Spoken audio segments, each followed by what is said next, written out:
En otros países, en la segunda mitad del siglo XX, se distinguió fácilmente entre dos tipos de prensa: la prensa de información más exhaustiva y detallada para gente que quisiera mayor profundización, y la prensa popular, con titulares más grandes y más genéricas para gente que quería información más resumida y sencilla.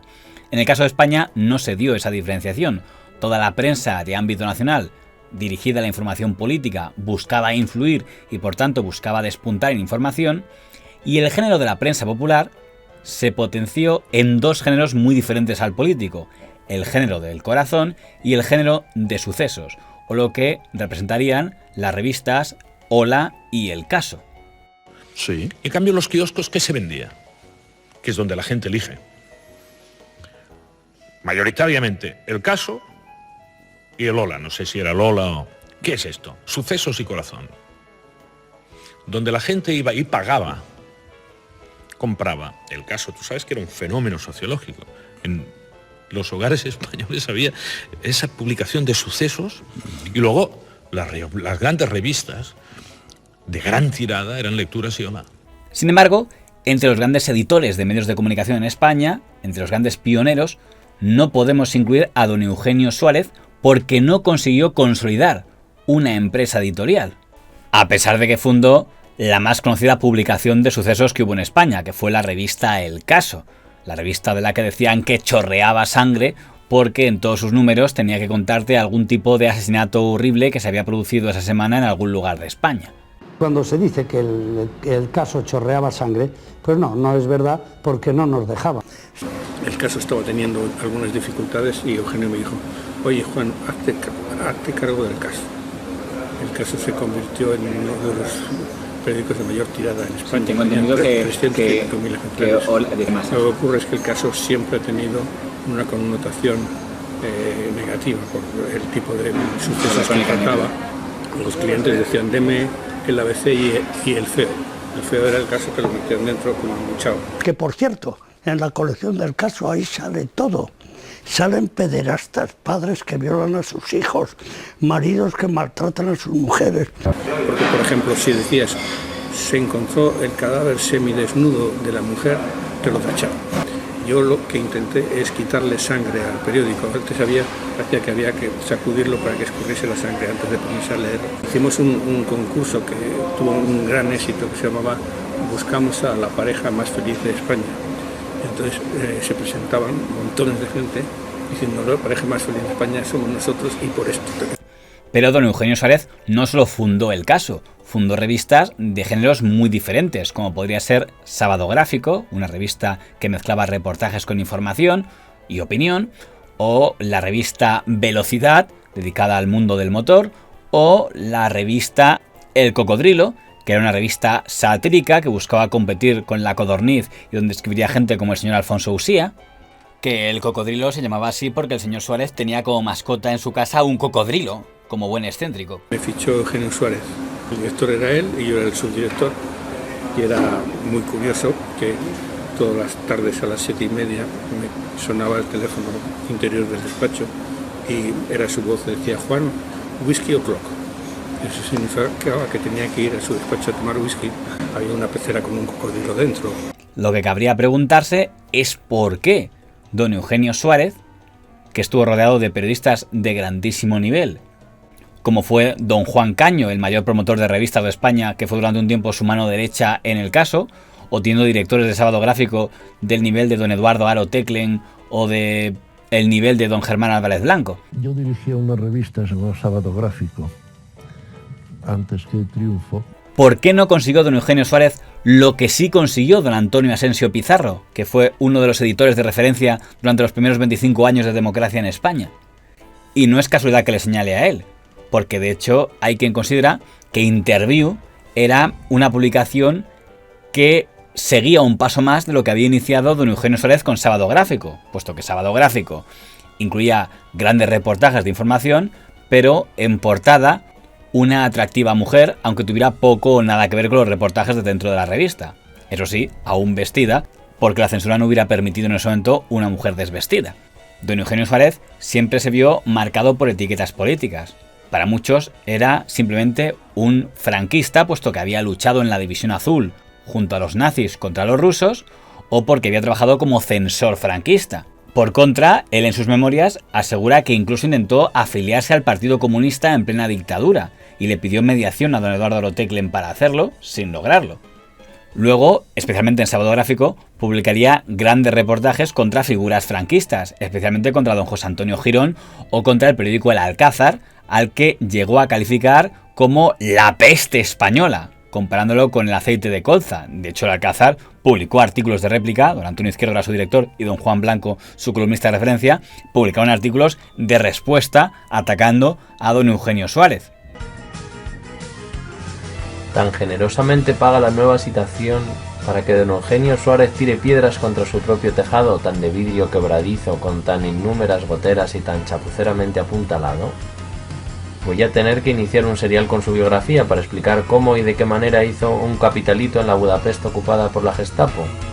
Tendré que recordar a qué se debió su primera salida de España, tras el atentado a una prestigiosa figura republicana. Me empujará a escribir su biografía, para lo cual tendría antes que averiguar cómo obtuvo de don Gabriel Arias Salgado la exclusiva, el monopolio de las revistas de sucesos, o quizás le apasione que haga públicas ciertas conversaciones y escenas antiguas y modernas en Balmorán. Don Eugenio Suárez también atacó mucho en Sábado Gráfico al duque de Cádiz, hasta el punto de tratar de vincularlo a actividades golpistas, lo que motivó que le demandara. Y también se atrevía a publicar artículos en Sábado Gráfico de don José Bergamín, cuando ya era una figura considerada antiespañola para toda la derecha política.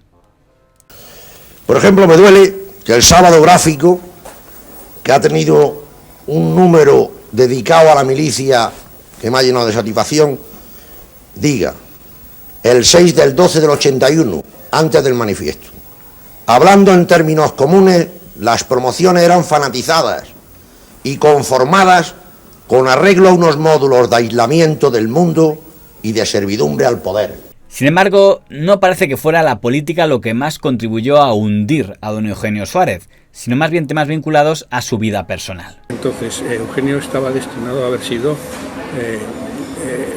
Un ascenso, claramente. Llegó a tener hasta 13 revistas. Bastante. Eugenio Suárez ha sido uno de los grandes periodistas. Lo que ocurre es que destrozó su vida con su afición por las faldas y también su afición por el alcohol, pero fundamentalmente por las mujeres.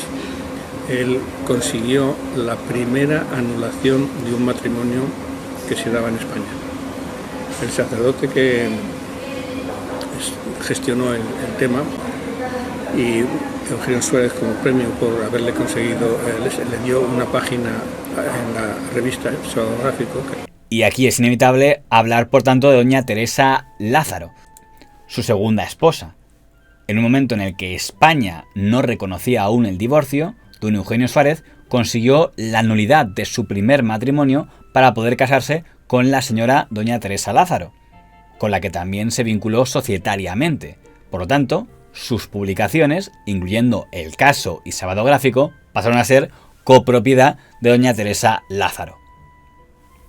Esto provocaría que cuando la relación de don Eugenio Suárez y doña Teresa Lázaro se rompiera, don Eugenio Suárez intentaría anular su nulidad para que el matrimonio con doña Teresa Lázaro fuera declarado nulo y así no tener que compartir societariamente sus medios de comunicación.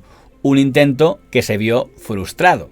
Trató de ser la primera anulación de una anulación, es decir, trató de que consideraran nula la anulación, para decir que seguía casado con esa misma persona, para evitar que su otro matrimonio se llevase el dinero, y ahí empezó el jaleo con Bobadilla.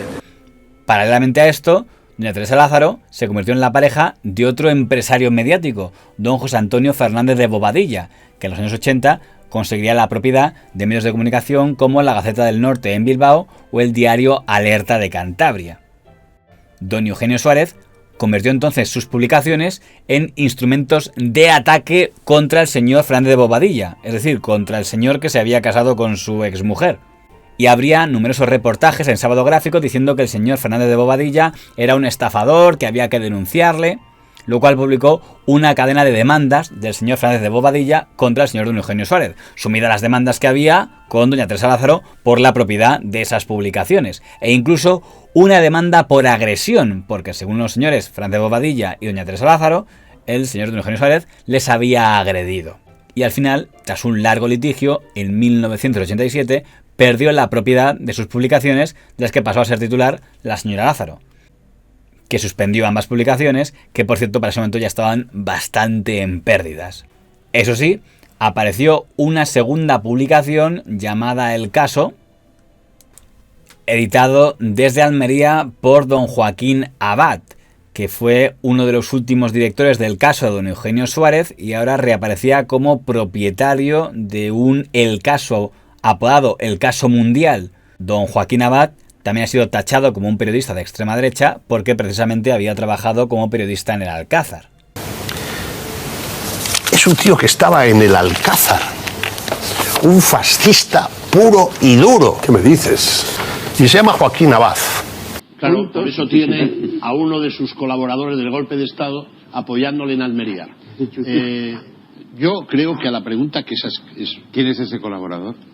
¿Perdona? Se llama Joaquín Abad, ex director adjunto del diario El Alcázar. Lo cierto es que El Caso siguió editándose desde Almería durante unos cuantos años, cambió de nombre varias veces hasta quedar como El Caso a secas, hasta su muerte definitiva en 1997. Una muerte que pasó bastante desapercibida porque para ese momento había pasado a ser una publicación residual. En lo que se refiere a don Eugenio Suárez, él mismo dice en sus memorias que acabó totalmente arruinado y que solo le salvó de la mendicidad don Jesús de Polanco, el presidente del Grupo Prisa, que le dio trabajo cuando nadie se lo daba como comentarista en la cadena SER y cronista de temas madrileños en el diario El País. Un final bastante discreto si lo comparamos con cómo le había ido a otros editores como los fundadores de Lecturas, 10 Minutos o Hola, aunque más digno si lo comparamos con otros editores de revistas que no tuvieron la suerte de que alguien les recogiera en su etapa final, como don José Ignacio Gómez Centurión. Y lo perdió todo, pues por eso, por los jaleos que tuvo, de falsos. A mí me hubiera gustado tirar a gente, matar a alguien. Ganas he tenido.